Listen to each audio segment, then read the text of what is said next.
Hello and welcome to the second episode of Castaway, the podcast. Serious lack of enthusiasm there, but okay. Oh my god, this is amazing! There we go. This is the best podcast on earth. I bow down to you all. Anyway, so today we have somebody else besides me and Gara able to join us. Shuda. Hi, I'm the punching bag. This is where you introduce yourself and talk about yourself. Hi, I'm Shuda. I'm a punching bag.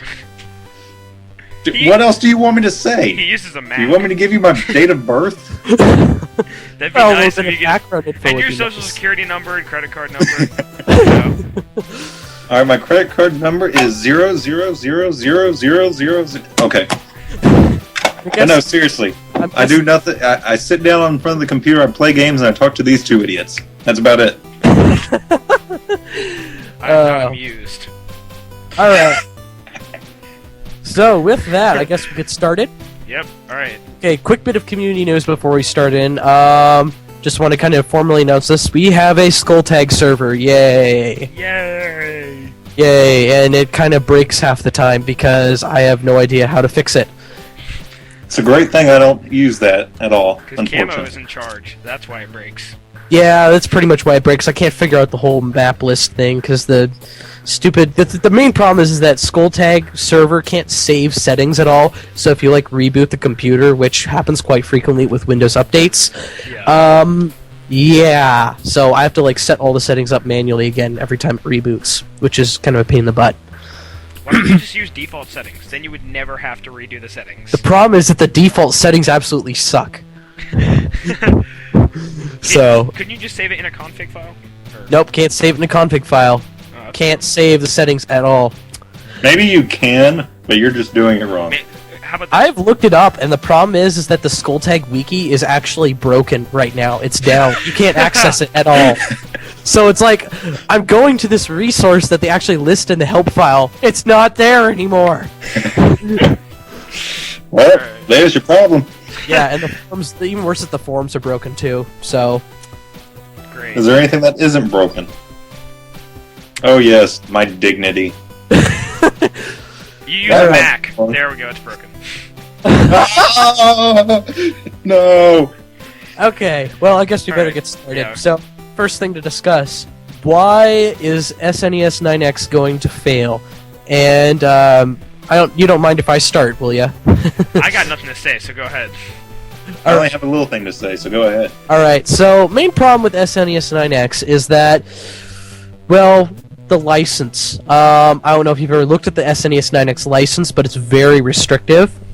You basically can't use it in any part of a, of another program if you use it to support another piece of a program, such as a SNES Game Maker or whatever, and you use SNES 9X to test your game. You would actually have to contact every single person that's ever helped on SNES 9X and contributed to the main portion of the code, which is very difficult because the original authors of the core have left the scene, the emulation scene, entirely 5 or 6 years ago. Not to mention that a lot of other people who helped make supplement code have left or disappeared completely. And the problem... That sounds like kind of a problem. Yeah, a bit of a problem. So we pretty much are stuck at this point, and we're only able to release new updates to SNES 9X, which is kind of difficult since we're almost breaking the license terms at this point. Kind of ironic to think that the program itself is breaking its own license terms. Why would you matter when a program is used for essentially illegal purposes? Yeah, well, see, that'll lead into the next subject, which I'm getting ahead of myself. But main other problem we have is that I'm sure you're familiar with the saying, "Too many cooks spoil the broth." Nope. And no, you're not? No. How about you? Where did you dig that one up from? Thank you. Do you just sit around with your grandparents? Tell me these sayings that you used to say amongst yourselves. Sit with a book of Aesop's Fables. Well, it was the best metaphor I could think of at the moment. But here's a good one. Too many drivers in a car causes it to crash. Okay, fine. That's more modern. Anyway, we're getting off topic. It's basically the same problem with the whole license, since you have to have permission from every single author to add the program to another part of a program, or even use it to promote your program. So, kind of a restrictive license term, which is unfortunately disappointing. Then the other problem we have is that a lot of the people that are using SNES 9X, they kind of find it just by Googling, because they're not exactly the most computer literate. And we actually lost access to the actual website. We only have access to managing the forums at this point. So we can't update the downloads page, and the downloads page and developer blog haven't been updated in 3 years. And since then, we've had 2 new versions of SNES 9X, which have only been released on the forums, because we can't update the main website. So often we get a lot of people going onto the forums saying, "Heard their SNES 9X doesn't work on my Windows 7 PC." Well, that's because you didn't search the forums and everything, but we don't blame them, because how would you know? I mean, you should. If I go to download something, I do not want to have to go through forum post. I want to go downloads, download. Yeah, and see, that's the unfortunate thing, is that we can't edit the website at all because we don't have access to it to edit it anymore. So, yeah, kind of the problem. How did you lose access to it? Well, basically, main guys who wrote the code, they didn't leave immediately. They just kind of stopped programming for SNES 9X, and they just kept maintaining the website and the forums and everything.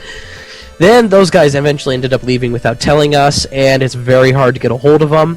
And we've asked them numerous times if they could transfer over site admin to one of the admins on the forums, and they said yes, they'll get to it, and they never got to it. They're operating off of Valve speed. Yeah, pretty much. Stuck in Valve time, indeed. So we'll get to it eventually. Yeah, yeah. Kind of like how id Software says, it's done when it's done. So. Yeah, not exactly a good situation there. Nukem Forever, the SNES version. Yes, pretty much. That would probably be better than the actual game. Wow, that was kind of a low blow there, but anyway, that kind of leads me. I saw an opportunity. I had to take it. Guys, Mode 7 graphics. Oh my god. So advanced. So with that, I remember what you were saying earlier a bit, Gara, about how it's free emulation, and that brings me into my next subject. Nintendo thinks emulators are illegal. However, there's a contradiction, because they do use emulation for Virtual Console. Discuss. Okay.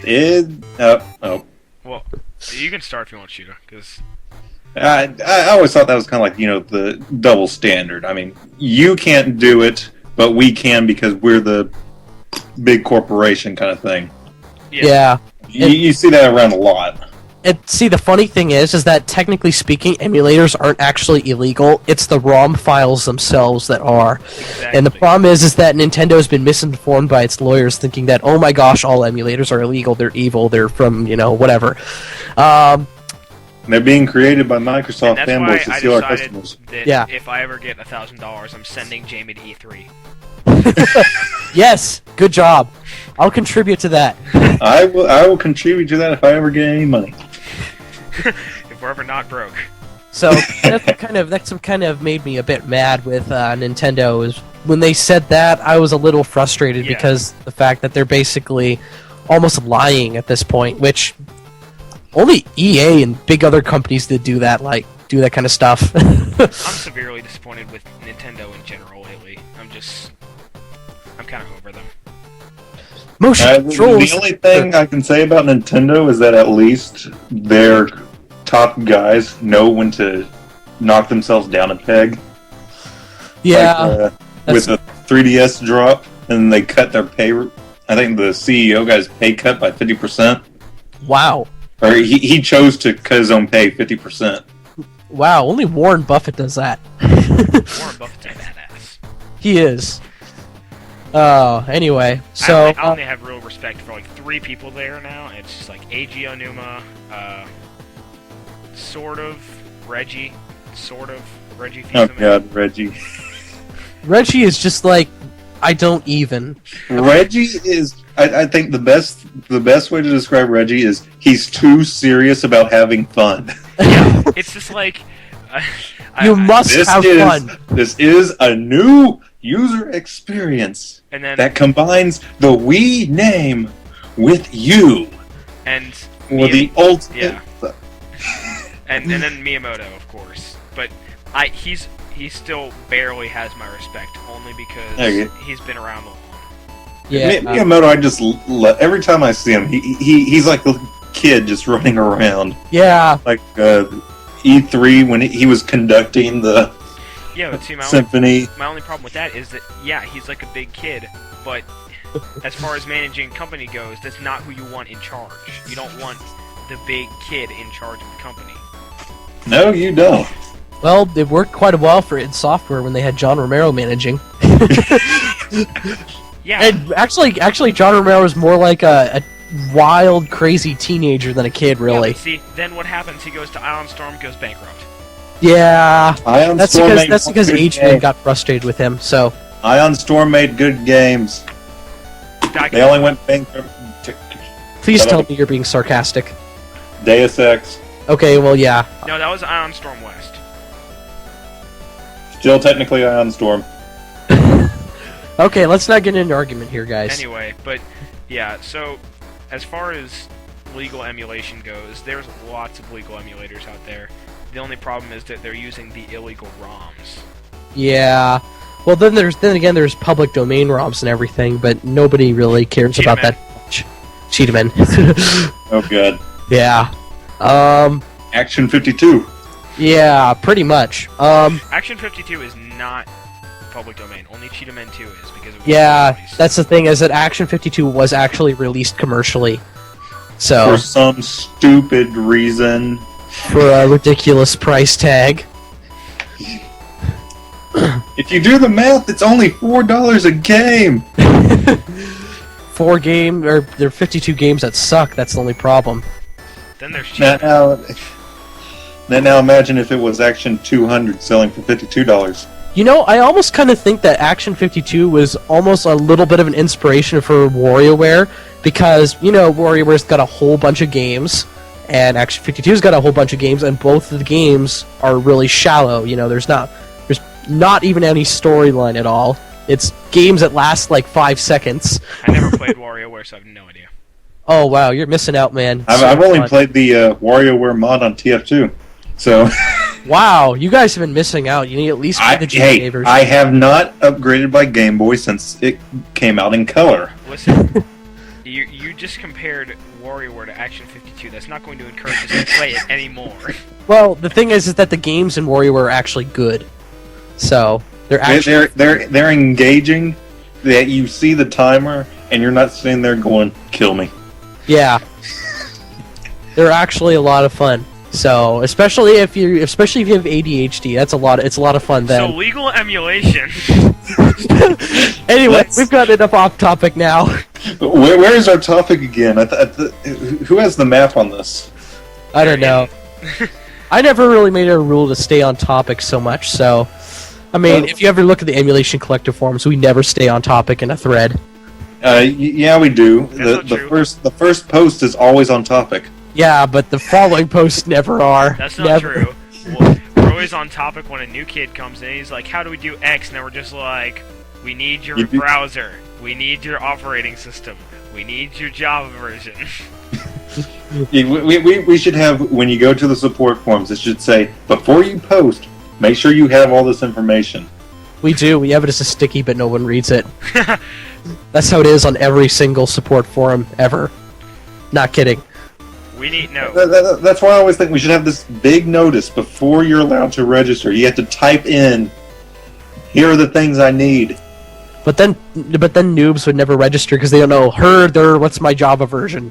I'm not gonna lie, when I first joined, they were like, "Open the Java console." I'm like, I have no idea what that is. Exactly. So. And I went to tools and I was like, "Oh hey, cool Java console." I know. I had that problem. Jay, I was testing for something for Jamie, and he was like, "What does the Java console say?" And I was like, "What? Was the what say?" Anyway.